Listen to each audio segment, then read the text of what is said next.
We have a text animation we're happy with, and now we'd like to render it. If you recall, I have two layers in this animation. I have the text layer, and I have a background movie with the penguins. If I was to render this as a composite, I only need to render the RGB channels. I wouldn't need an alpha channel because the movie is filling the entire frame.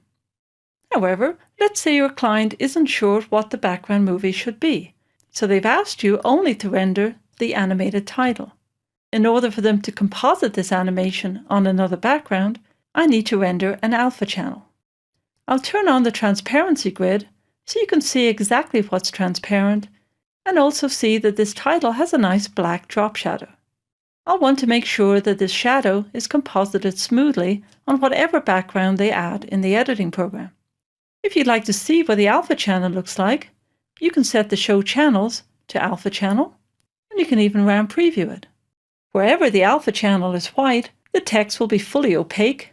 Where it's black, will be fully transparent, and the drop shadow is semi-transparent.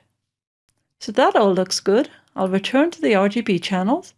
To render my composition, I can select Make Movie from the Composition menu, or use the shortcut Command M on Mac, Control M on Windows.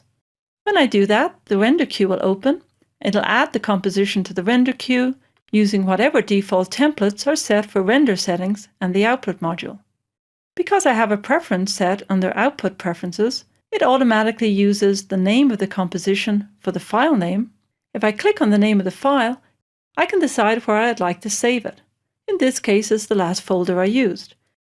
I can change the default name to something more useful, such as Penguin Playhouse Title Alpha, and then I'll click Save. Now before I click on the Render button, I want to make sure I have my render settings and output modules set up correctly. The render setting default I'm using is Best Settings.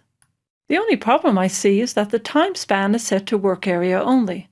Now that can be a little dangerous. If I had set the work area to preview only a small section of my comp, that's all that would be rendered. So I want to make sure I set this to length of composition. Even better, I should change the Best Settings template so that it always renders with the length of composition. The other settings are fine, but I did want to point out that if I was rendering the background movie, and remember I had separated the fields earlier in the Interpret Footage dialog, I would want to set the Field Render pop-up to Lower Field first. That way, both fields from the source movie would be output in the final movie. Since I'm not rendering the background, I do have a choice. In this case, I think I'd like to have a progressive movie, so I'll make sure Field Render is off. I'll click OK, and let's look at the output module. I'll click on the word lossless to open the output module settings. In this template, it's only saving the RGB channels, and the alpha channel is being pre-multiplied to give it a nice clean look. I'll cancel out of this dialog and point out that there is another option called Lossless with Alpha. Now when I open the output module settings, you can see the channels default to saving RGB plus alpha. The other option is to only save the alpha channel, and that can be useful in some cases. The only problem with this template is that the color channel is still pre-multiplied. For a professional editing system, the preferred format is actually straight. I'm probably going to use the straight unmatted alpha channel option more often than pre-multiplied. So I'm going to cancel and show you how to do this change permanently. Under the Edit menu, let's open Templates, Output Module. We'll select Lossless with Alpha, and remember the default is to pre-multiply the alpha channel. Since I might want to use this sometimes, I'll change this to pre-multiplied,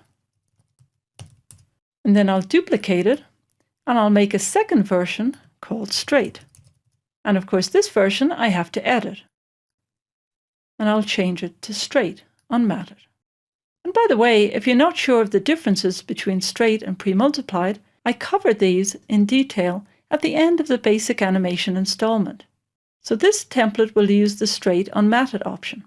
So I'll click OK, and now that I've edited my templates, my pop-up will show two options for alpha, straight or pre-multiplied, and I'll want to pick the straight option. Now I could click the render button now, but I'll make one more change. I'm going to change the post-render action so that the finished movie will be imported automatically into the project. That way I won't have to open it in the Finder to check that everything rendered correctly. Click OK, And now I'll select the render button.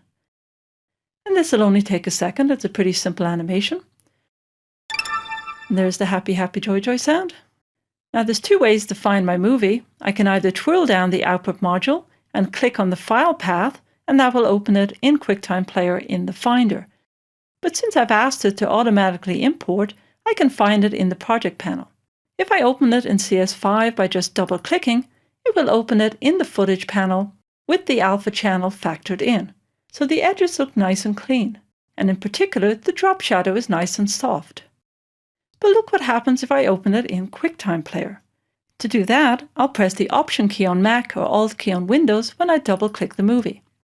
In QuickTime Player, that nice soft drop shadow is showing up as a hard, ugly black shadow. Well, that's because QuickTime Player is not factoring in the alpha channel. It's only showing me the RGB channels. So it's not factoring in the transparency for the shadow in the RGB channels. This is actually a good thing and nothing to be worried about. The only time this might be a problem is if you deliver a job and the client opens it in QuickTime Player. You may get a panicked phone call. Just tell them to import it into their editing program, use the alpha channel, and everything will look nice and clean. Of course, if you want to email a quick proof, be sure to render with a pre-multiplied alpha. That way they can view it on a website or in QuickTime Player and it will look good. So I hope that helps you understand how to render with an alpha channel. If you take a few minutes and edit the default templates for render settings and output modules, you'll find the next time you make a movie, it'll go a lot faster because you'll have all the templates available.